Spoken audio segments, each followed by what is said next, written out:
அரசியல் களம் நேயர்களுக்கு வணக்கம். இன்றைக்கு நம்ம நேர்காணலுக்காக அரசியல் விமர்சகர் மணிகண்டன் வீராசாமி அவர்கள் நம்மோடு இந்த நேர்காணலோடு பேசலாம். சார் வணக்கம். வணக்கம். இன்னும் ரிசல்ட் வர்றதுக்கு ஒரு 4 நாட்கள் தான் இருக்கு. இந்த சூழலில் தாவேக்காவை சோசியல் மீடியாலையும் சரி, விவாதங்கள்லையும் சரி விமர்சனம் பண்ணவங்களை பார்த்தீங்கன்னா தாவேக்கா சார்பாக இருக்கிற ஸ்பேஸ்லலாம் ரொம்ப அவரை விடக்கூடாது, அவர் வந்து தாக்கணும், எலெக்ஷன் ரிசல்ட்டுக்கு அப்புறமா பெல்ட் ட்ரீட்மெண்ட் கொடுக்கணும், சும்மா விடக்கூடாது, இப்படிலாம் பேசுறது நிறைய ஆடியோக்கள் வந்துகிட்டு இருக்கு. நீங்களும் தொடர்ச்சியாக விஜய் விமர்சனம் பண்ணி பேசிட்டு இருக்கீங்க. இப்படி பேசுகிறவங்களோட மனநிலை என்னவா இருக்கு நீங்கள் நினைக்கிறீங்க? இப்போ பார்த்தீங்கன்னா இது வந்து ஜனநாயக நாடு. இங்கே வந்து சட்டத்தின் ஆட்சி தான் நடக்குது. இப்போ வந்து ஒரு கருத்தை வந்து கருத்தியலால் எதிர்கொள்ளணும். இப்போ விஜய்க்கு எதிராக யாராவது ஒருத்தர் பேசுகிறேன், இப்போ நானே விஜய்க்கு எதிரான கருத்துக்கள் பேசுகிறேன்னா விஜய் மீது எனக்கு வந்து தனிப்பட்ட காழ்ப்புணர்ச்சியோ தனிப்பட்ட வன்மமோ இல்லை தனிப்பட்ட தகராறோ நமக்கு வந்து கிடையாது. அவர் ஒரு அரசியல் கட்சி தலைவராக வந்திருக்காரு, அரசியலே வந்து பேச மாட்டேன்றாரு.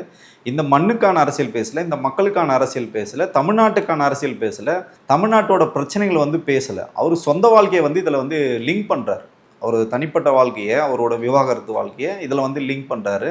அவரை பார்க்க ஒரு கூட்டம் வராங்க, அங்கே ஒரு விபத்துனே கூட நீங்கள் எடுத்துங்க. அந்த விபத்தை வந்து எப்படி எதிர்கொள்ளணும்? இப்போ நம்மளே போகிறோம், சாலையில் ஒரு ஆக்சிடென்ட் நடந்துச்சு, அந்த இடத்துக்கு குறைஞ்சபட்சம் ஒரு மனிதாபிமான அடிப்படையில் ஒரு ஆம்புலன்ஸுக்காவது நம்ம வந்து ஃபோன் பண்ணுவோம். அந்த ஆம்புலன்ஸ் வர வரைக்குமாவது நம்ம அங்கே அந்த இடத்துல வெயிட் பண்ணோம். அதுதான் ஒரு மனித மாண்பு. அப்போ இவரை பார்க்க வந்து ஒரு 41 பேர் இறந்து போனதை கூட இவர் வந்து பெண்ணங்கால் படல் லட்சம் மாதிரி ஓடி போகிறாரு.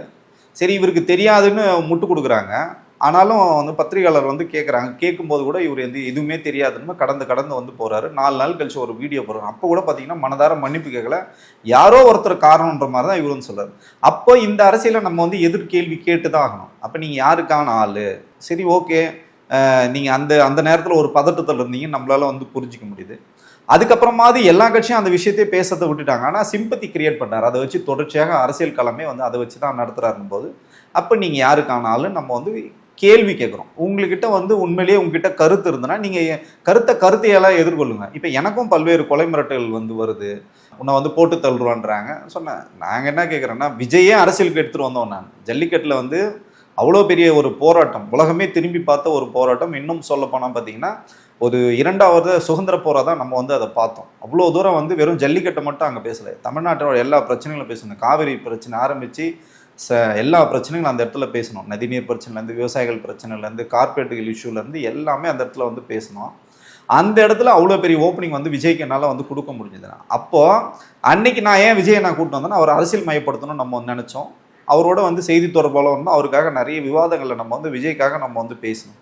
நம்ம ஏன் வந்து எதிர்நிலைப்பாடு எடுக்கிறோன்னா, அங்கே இந்த போகிற போக்கு பார்த்தீங்கன்னா வந்து ஒரு ஜனநாயகமான ஒரு அரசியலை வந்து முன்னெடுக்கலை. அவர் ஒரு பண்ணையான தரமான அரசியல், ஒரு மேட்டுக்குடிய அரசியல், ஒரு வலதுசாரி அரசியலை முன்னெடுக்கும் போது நம்ம வந்து எதிர்கேள்வி கேட்கணும். அதை கருத்தியெல்லாம் எதிர்கொள்ளாமல் இந்த மாதிரி கொலை மிரட்டல் விடுறது வந்து, பத்திரிகையாளர்களை வந்து மிரட்டுறதுன்றது, பத்திரிகை சுதந்திரம் எல்லாருக்குமே இருக்குது.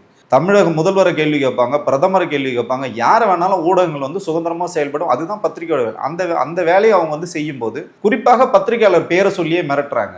வந்து கோட்டீஸ்வரன் பேரை சொல்லி அவர் வந்து பெல்ட் ட்ரீட்மெண்ட் இருக்குன்னு சொல்கிறாங்க, ஜீவசகாப்தனை வந்து சொல்லியிருக்காங்க. அதுக்கப்புறம் பார்த்தீங்கன்னா புலனாய்வு பத்திரிகை ஆசிரியர் வந்து திரு நக்கீரன் கோபால் அவர்கள் வந்து எழுதியிருக்காங்க. இவங்கெல்லாம் பார்த்தீங்கன்னா தொடர்ச்சியாக வந்து களமாடிக்கிட்டே இருக்கிற வந்து நம்ம சக தோழர்கள் தான்.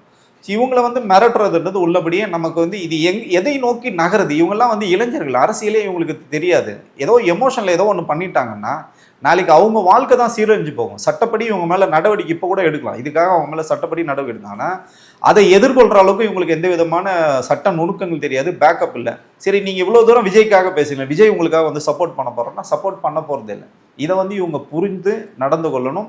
சட்டமும் பார்த்தீங்கன்னா அரசாங்கமும் இதை வந்து கை கட்டி வேடிக்கை வந்து பார்க்கக்கூடாது. ஏன்னா நம்ம இந்தியா முழுக்க பிஜேபி ஆளுகின்ற மாநிலங்களில் பத்திரிகையாளர்கள் வந்து கொலை செய்யப்படுகிறார்கள், மிரட்டப்படுகிறார்கள், பத்திரிகை அலுவலகம் வந்து சூறையாடப்படுது.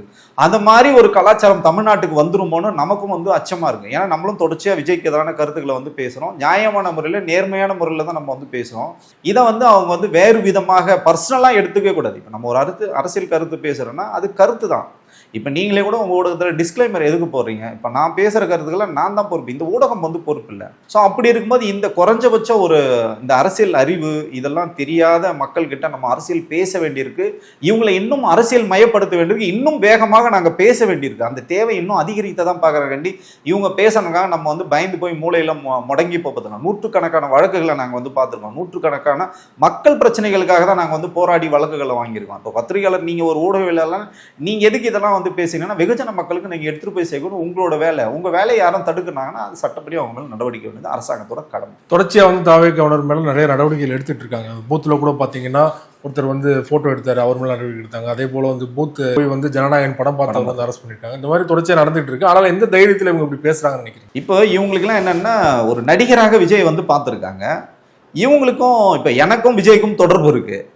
இப்போ ஊடகங்களுக்கும் விஜய்க்கும் தொடர்பு இருக்கு. ஏன்னா விஜய் வந்து சினிமா காலகட்டம் இருக்கும்போது அவங்க வந்து வளர்த்து விட்டுருக்காங்க விஜயை. இன்னைக்கு விஜய் வந்து ஒரு அரசியல் தலைவர் வந்திருக்காரு. அதுக்கும் வந்து விஜய்க்கு நிறைய ப்ரொமோஷன் வந்து மீடியாக்கள் வந்து கொடுத்துருக்கு.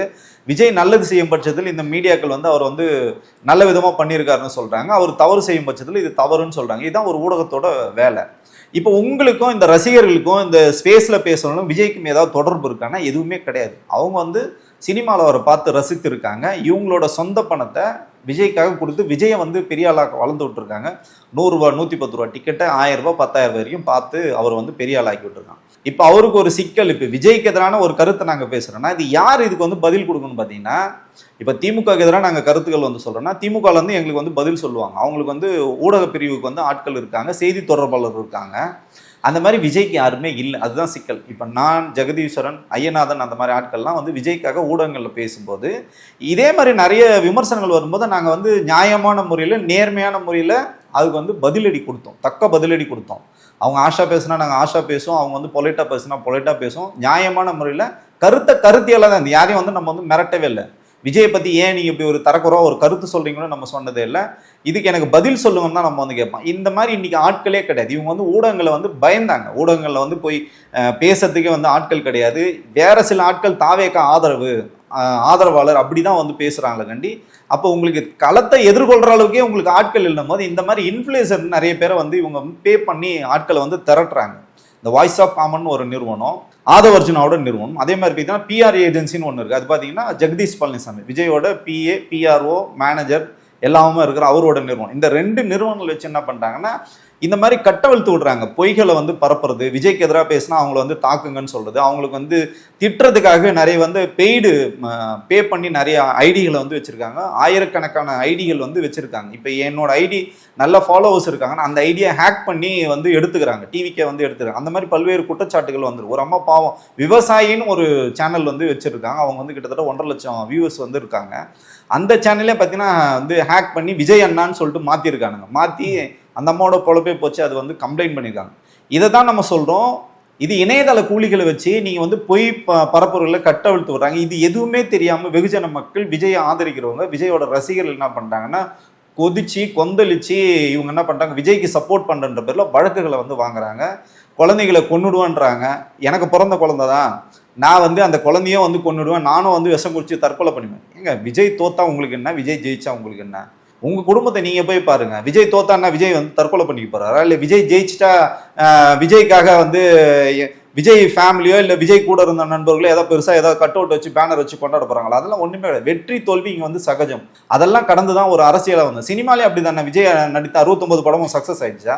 பாதிக்கு மேற்பட்ட படங்கள் தோல்வி படம் தான். இந்த ஒரு அடிப்படை புரிதல் இல்லாமல் இந்த மாதிரி வந்து கொந்தளிக்கிறதுலாம் வந்து தவறான அணுகுமுறை. இவங்களுக்குலாம் பார்த்தீங்கன்னா கண்டிப்பாக வந்து கவுன்சிலிங் கொடுக்கணும். தமிழக அரசாங்கத்துக்கு நாங்கள் இதனூடே வந்து ஒரு வேண்டுகோள் வைக்கிறோம்னா தயவு செஞ்சு எல்லா அரசு மருத்துவமனைகள்லாம் வந்து இந்த மாதிரி இவங்க வந்து நோயாளிகளாக தான் நம்ம வந்து பார்க்குறோம். அவங்கள வந்து நமக்கு பாவமாக தான் இருக்குது. அவங்க மனதளவில் பாதிக்கப்பட்டிருக்காங்க.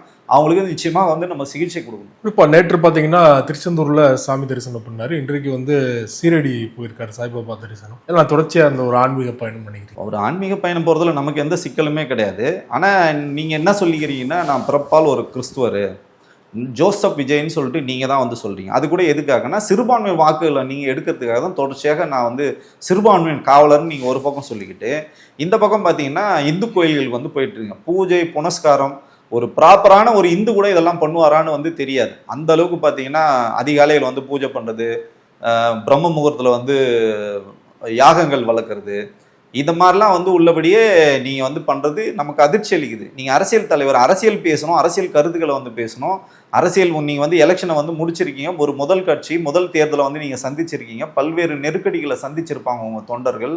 அடுத்த கட்டமா வந்து அந்த தலைவர்களை வந்து நீங்க கூப்பிட்டு அவங்களோட கலந்துரையாடல் பண்ணணும், அவங்களுக்கு இன்புட் வந்து கொடுக்கணும், கட்சியை எப்படி பலப்படுத்துறதுன்னு நினைக்கணும், ஜெயிச்சா நம்ம என்ன பண்ண போறோம், தோத்தா நம்ம என்ன பண்ணணும்னு சொல்லி இந்த கட்டமைப்பு நீங்க பண்ணீங்கன்னா உள்ளபடியே விஜய் வந்து ஒரு அரசியல் தலைவராக வருகிறார் அப்படின்னு நம்ம வந்து சொல்லலாம். நம்ம வந்து விஜயை பாராட்டி கூட நம்ம வந்து பேசலாம். எலெக்ஷனை முடிச்சுட்டு நீங்க பாட்டுன்னு கோயிலுக்குள்ள நீங்க சுத்திட்டு இருக்கீங்க அப்படின்னா அப்போ உங்களோட அஜெண்டா என்ன? அப்போ உங்களை யார் இயக்குகிறார்கள்? வலதுசாரி இயக்குகிறார்கள். வேண்டுதலா கூட இருக்கலாம், எலெக்ஷன் முடிஞ்சா நல்லபடியா வெற்றி பெறணும் சார். வேண்டுதல்னா அப்போ உங்களுக்காக பணம் செலவு பண்ணி அவன் மன உளைச்சலுக்கான அவனை யார் கூப்பிட்டு பேசுறது? பனை உறவுகளும் இன்னி வரைக்கும் பூட்டி கிடக்குதுங்க. நான் என்ன சொல்றேன்னா தொடர்ச்சியாக ஏன் நீங்க வந்து போறீங்க, சரி ஓகே உங்க வேண்டுதல் நீங்க ஏன் ஜோசிகாரனை போராடலாம் கூப்பிட்டு போறீங்க? இல்ல இவர் மட்டும் போல, அதிமுக இருக்க முன்னாள் அமைச்சர்கள் போயிருக்காங்க, திமுக இருந்து சேகர் பாபு அவர்கள் கூட வந்து பழனி கோயிலுக்கு போற மாதிரி போட்டோ பார்த்தோம் இல்லையா? சோ பல தலைவர்கள் போயிட்டு தானே இருக்காங்க. அதுக்கும் இதுக்கும் நிறைய வித்தியாசம் இருக்கு சார். அவங்க பாத்தீங்கன்னா 75 ஆண்டுகால கட்சி ஆளுங்கட்சியா இருக்கிறாங்க, இவங்களும் பாத்தீங்கன்னா 50 ஆண்டுகள் கட்சி. இவங்க வந்து அவங்களுக்குன்னு கட்சி வேலை செய்யுது சார். அவங்க வேலை செய்யணும், சேகர்பாபு வேலை செய்யணும் கிடையாது, நீங்க சொல்ற அந்த முன்னாள் அமைச்சர் வேலை செய்யணும் சரி. அவங்களுக்கு ஒரு கட்டமைப்பு இருக்கு, கலந்தாய்வு வந்து போயிட்டு இருக்கு. ஒரு மாவட்டமா கூப்பிட்டு முதலமைச்சர் இன்னைக்கு வரைக்கும் பேசிட்டு இருக்காரு. இங்க இருந்து அவர் வந்து ஓய்வெடுக்க கொடைக்கானல் போனா கூட அங்க கூட பாத்தீங்கன்னா வாக்கிங் போறாரு, பொதுமக்களை சந்திக்கிறார், கட்சிக்காரங்களோட வந்து பேசுறாரு.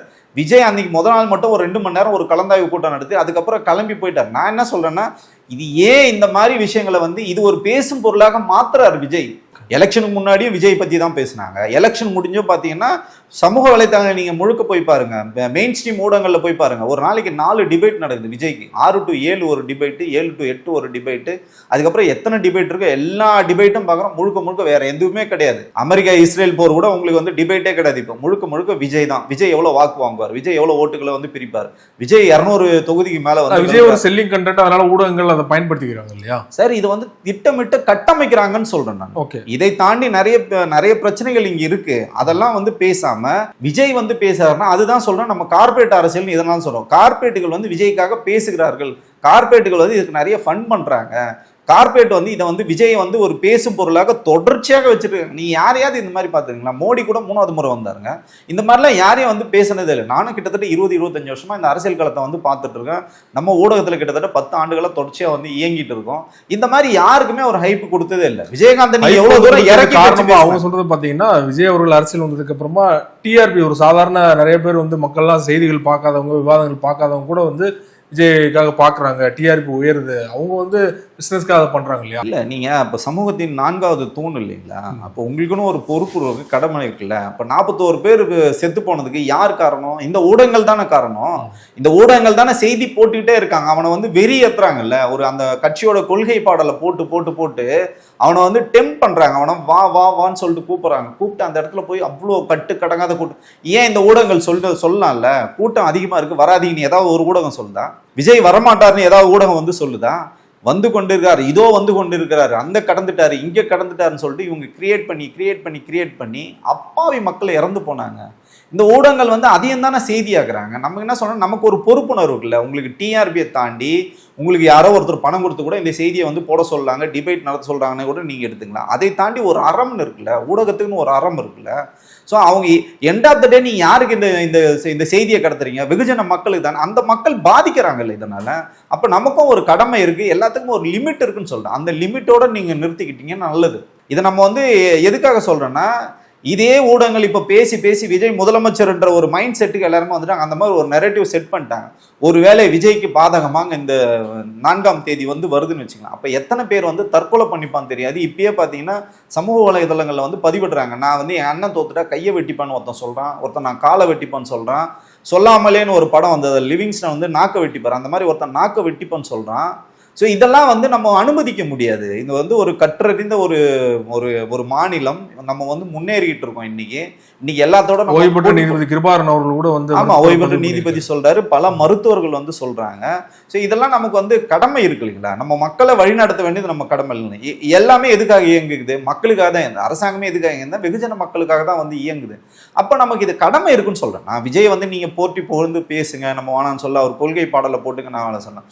தேவையில்லாம வெகுஜன மக்கள்கிட்டயும் குழந்தைகள் மனசுல வரைக்கும் நம்ம வந்து நஞ்சை இன்னைக்கு வந்து விதைச்சிட்டோம். நம்மளும் தெரிஞ்சும் தெரியாமலும் அதுல வந்து அந்த செயல்ல நம்ம ஈடுபடுறதுனால நமக்கு இதை சொல்ல வேண்டிய ஒரு கடமை இருக்கு.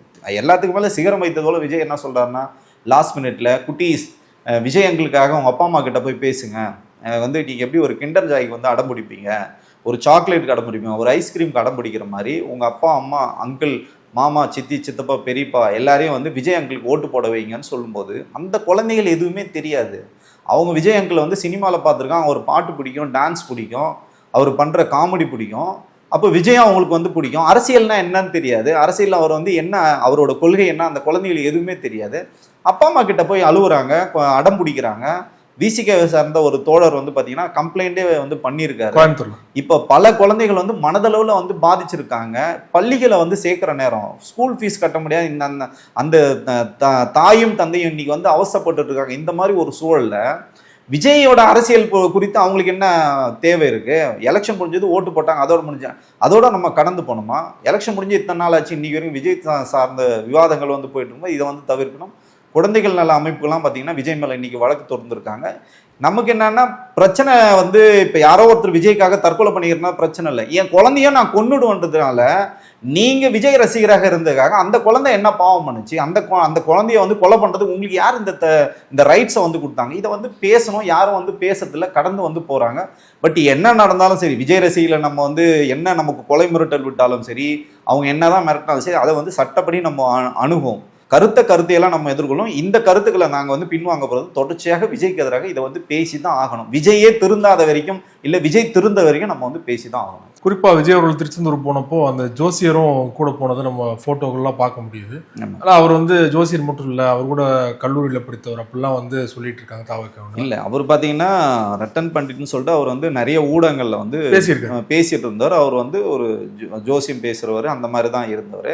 அவரை வந்து பார்த்தீங்கன்னா புஷியானந்த் தான் வந்து விஜய்க்கு வந்து இன்ட்ரடியூஸ் பண்ணி வைக்கிறார். ஒருவேளை விஜயோட நண்பராக இருந்தால் புஷியானந்த் எதுக்கு அவர் எடுத்து போய் விஜய் கிட்ட இன்ட்ரடியூஸ் பண்ணணும்? அவர் கல்லூரி நண்பராக இருந்தால், அவர் லைலா கல்லூரியில் வந்து படித்தார். விஜய் எனக்கு ஆரம்ப கட்டத்துலேருந்தே தெரியும், அவர் ஸ்கூல் படிக்கிற காலத்துலேருந்து விஜய் நமக்கு வந்து தெரியும். அவர் வந்து பள்ளி நண்பரும் கிடையாது, அவர் கல்லூரி நண்பர். இவர் வந்து அவர் விஸ்காம் படித்தார், விஸ்காம் இவர் வந்து படிக்கல, இவர் வேற ஊருக்காரரு, அவர் வந்து சென்னையே கிடையாது முதல்ல. ஸோ இப்படி தான் அவரோட பின்புலம் இருக்குது. நான் நிறைய சேனல்களில் வந்து நான் அரசியல் கருத்து பேசும்போதே நான் சந்தித்து அவர்கிட்ட வந்து பேசியிருக்கேன்.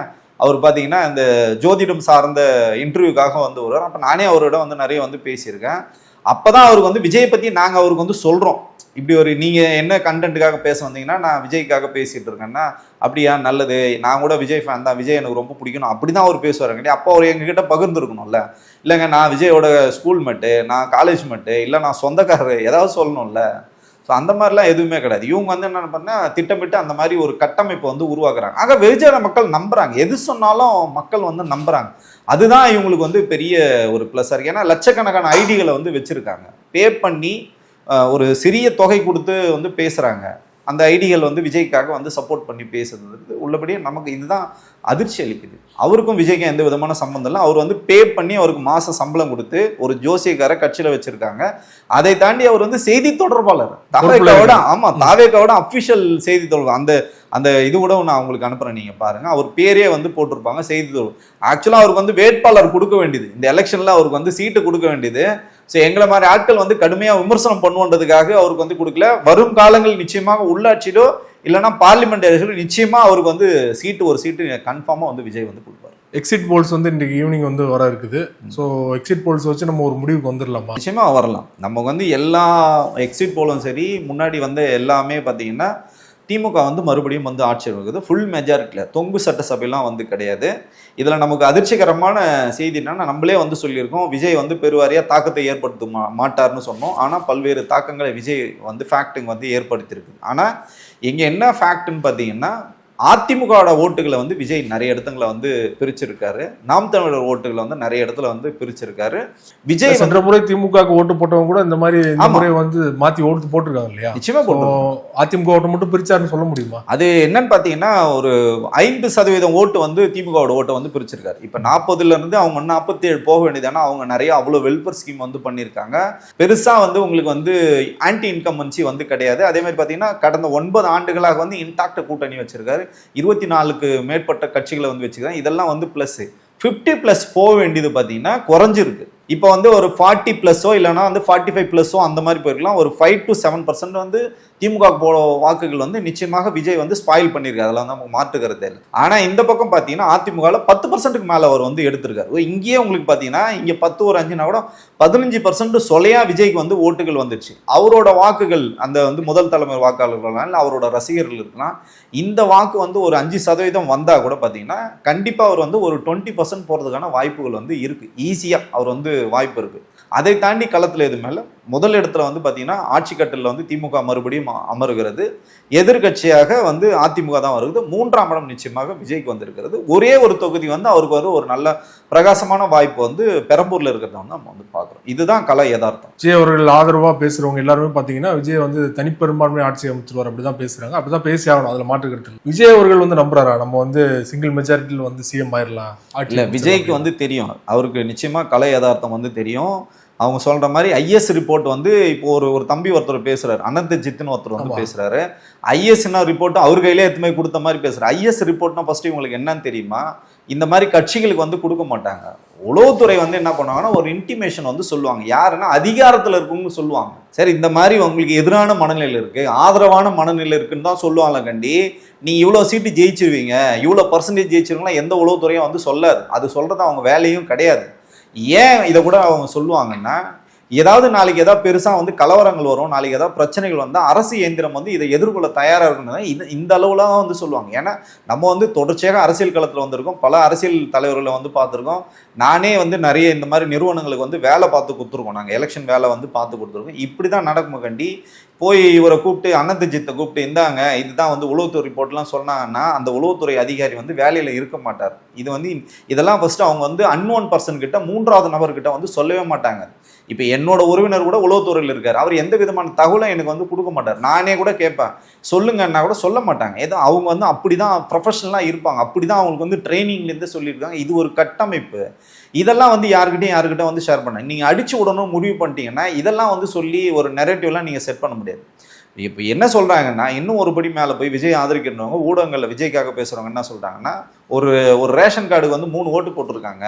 அவர் அப்படி பார்த்தீங்கன்னா 2 கோடிக்கு மேற்பட்ட வந்து ரேஷன் கார்டு இருக்குன்னா, அப்படின்னா 6 கோடி ஓட்டுக்கு விஜய்க்கு வந்து விழுந்திருக்கணும். அவங்க ஓட்டே அவ்வளோ பதிவாகல. ஆமாம், அவ்வளோ ஓட்டே பதிவாகல, அவ்வளோ ஓட்டரே இங்கே இல்லை. அவங்க சொல்ற கணக்கு பிரகாரம் பார்த்தா அப்படி சொல்றாங்க. ஒன்று, இன்னொரு கணக்கு என்ன சொல்றாங்கன்னு பார்த்தீங்கன்னா 75,000 பூத் இருக்கு. 75,000 பூத்துல எங்களுக்கு வந்து 200 ஓட்டு கம்பல்சரி ஒரு பூத்ல விழுந்திருந்தா கூட எனக்கு வந்து 1.5 கோடி ஓட்டு விழுந்தது. சரிங்க, விஜய்க்கு 1.5 கோடி ஓட்டு விழுதுன்னு வச்சிங்களேன். இங்க 2 கோடி உறுப்பினர் வச்சிருக்கேன்னு அதிமுக சொல்றாங்க. இவங்க பார்த்தீங்கன்னா 1.5 கோடி உறுப்பினர் வச்சிருக்கேன்னு சொல்றாங்க திமுக. ஸோ இப்போ இவங்க சொல்ற கணக்கு பிரகாரம் பார்த்தீங்கன்னா 85% வந்துடக்கூடாது எலெக்ஷன். அந்த உங்களுக்கு பர்சன்டேஜ் 110% இல்லை 120% வந்துருக்கணும்.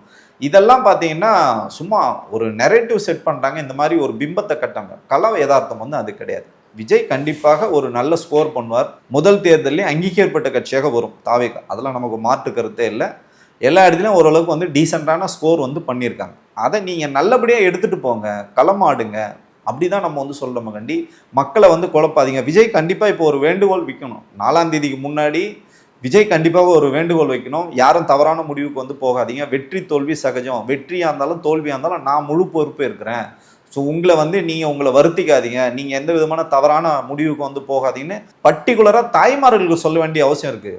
ஒரு அம்மா வந்து கன்சீவாக இருக்காங்க, என் வயிற்றில் இருக்க குழந்தைய கூட நான் அழிச்சிடுன்னு சொல்லும்போது இது ரொம்ப என்ன சொல்கிறதுனா, இது எவ்வளோ ஒரு மனநோயாக தான் நம்ம வந்து பார்க்க வேண்டியிருக்கு. இவங்களுக்குலாம் நிச்சயமாக வந்து விஜய் வந்து ஏதாவது ஒரு நம்பிக்கை கொடுக்குற மாதிரி வந்து சொல்லணுன்றது தான் நம்ம எதிர்பார்க்குறோம். குறிப்பாக மே 4 ரிசல்ட் அன்னைக்கு வந்து விஜய் அவர்கள் இங்கே இருப்பாரா, அவர் சாதகமான ரிசல்ட் வந்து அங்கே இருப்பார், இல்லை ஆஸ்திரேலியா போயிடுவார் அப்படிங்கிற மாதிரியான தகவல் வந்துட்டு இருக்கு. அன்றைக்கு தான் வந்து த்ரிஷா அவருடைய பிறந்தநாள் கூட இல்லையா? ஸோ அன்னைக்கு உண்மையிலே சென்னையில் தான் இருப்பார்னு நினைக்கிறீங்களா? இல்லை, முன்னாடியே பார்த்தீங்கன்னா பிளான் பண்ணது பார்த்தீங்கன்னா இவங்க த்ரிஷாவோட பிறந்தநாள் மே 4. அதனால அந்த கொண்டாட்டத்தை வந்து செலிப்ரேட் பண்ண ஆஸ்திரேலியாவுக்கு வந்து டிக்கெட்லாம் போட்டது உண்மைதான். இப்போ நிறைய விவாதங்களை நம்மளே வந்து சொல்கிறோம். ஏன் நம்ம சொல்கிறோன்னா, இது முதல் தேர்தல், விஜய் அவர்களுக்கு வந்து முதல் தேர்தல். ரெண்டுமே இருக்கலாம், உங்களுக்கு வந்து வெற்றியும் இருக்கலாம் தோல்வியும் இருக்கலாம். அதை வந்து எதிர்கொள்கிற அளவுக்கு இப்போ திமுக அண்ணா திமுக மாதிரியே பக்குவப்பட்ட தொண்டர்கள் வந்து கிடையாது. அதனால இவங்களை வந்து வழி நடத்துறதுக்கோ இல்லை வந்து பேசுறதுக்கோ கண்டிப்பாக விஜய் வந்து பார்த்தீங்கன்னா ஊடகங்களை சந்திச்சு அன்னைக்கு ஒன்றும் பேச போகிறதில்ல, அவர் வந்து பொது வெளியில் பேச போகிறதில்ல, எதுவுமே பேச போகிறதில்ல. குறைஞ்சபட்சம் அவர் வந்து இந்த மக்களோட எதிர்பார்ப்பை இந்த மண்ணில் வந்து இருக்கணும், இந்த இடத்துல இருக்கணும். அதுதான் வந்து நியாயமும் கூட இல்லைங்களா? ஸோ அதெல்லாம் நம்ம சொன்னதுனால அவர் வந்து அந்த ட்ரிப்பை வந்து கேன்சல் பண்ணிட்டு கொஞ்சம் தள்ளி போட்டிருக்காங்க அவங்க. அந்த செலிப்ரேஷனில் வந்து அன்னைக்கு முழுக்க பார்த்தீங்கன்னா அவர் வந்து எலெக்ஷன் ரிசல்ட்டை கூட பார்க்க பதில் அவர் முழுக்க பார்த்தீங்கன்னா அவர் வந்து திரிஷா பிறந்தநாள் கொண்டாட்டத்தில் தான் வந்து இருக்க போகிறார். அது வந்து தவறுன்னு நம்ம வந்து சொல்ல முடியாது. 24 மணி நேரம் உங்களுக்கு அழுதுட்டு இருக்கணும் எந்த அவசியமும் கிடையாது. கொஞ்சமாவது ஒரு மனுஷன் வந்து சிரிக்கணும். ஸோ அதனால அவர் தனிப்பட்ட வாழ்க்கையை அவர் வந்து பார்க்கறது நல்லது தான் நானும் நினைக்கிறேன். அந்த டிப்ரெஷன்ல இருந்து அவர் வந்து தொடர்ச்சியாக கடுமையான மன உளைச்சல் இருக்கார். அதில் வந்து மாற்று கருத்தே இல்லை. ஏன்னா இவங்க சொன்னது ஒன்று, களத்தில் நடந்தது ஒன்று. வேட்பாளர்களுக்கு வந்து விஜய் அவர்களுக்கு தெரியும் நம்ம ஜெயிக்க மாட்டோம் அப்படிங்கிறது வந்து அவர் எதுக்கு பெருசா இது பண்ண. அதனாலதான் சொல்றேன், அவர் அந்த மனநிலைக்கு வந்துட்டார். அதனாலதான் பாத்தீங்கன்னா ஆன்மீக சுற்றுப்பயணம் போறதுக்கு காரணம் என்ன, அவர் வந்து ஒரு ரிலாக்ஸ் மோடுக்கு மாறணும்னு நினைக்கிறாரு. இன்னொரு பக்கம் பாத்தீங்கன்னா பூஜை புனஸ்காரங்கள் மூலம் ஆட்சியை பிடிச்சிட முடியும்னு நினைக்கிறாரு. அங்க என்ன மக்கள் வாக்களிச்சிருக்காங்க அதுதான் உங்களுக்கு வந்து வாக்கேந்திரத்துல இருந்து உங்களுக்கு வரப்போகுது. இவிஎம் மிஷின்ல அதுதான் வரும். நீங்க கோயிலுக்கு போறதுனால என்ன உங்களுக்கு வந்து 100 ஓட்டு 1000 ஓட்டா மாறப்போதா? அப்படிலாம் ஒண்ணுமே கிடையாது. அவர் அப்படி நம்புறாரு. ஸோ அதை நம்ம ஒன்றும் பண்ண முடியாது. அவரோட தனிப்பட்ட நம்பிக்கையை தான் நம்ம வந்து பார்க்குறோம். விஜய் அவர்கள் தொடர்பாக பல்வேறு விஷயங்களோட பகிர்ந்து கொண்டீங்க. நன்றி சார். நன்றி.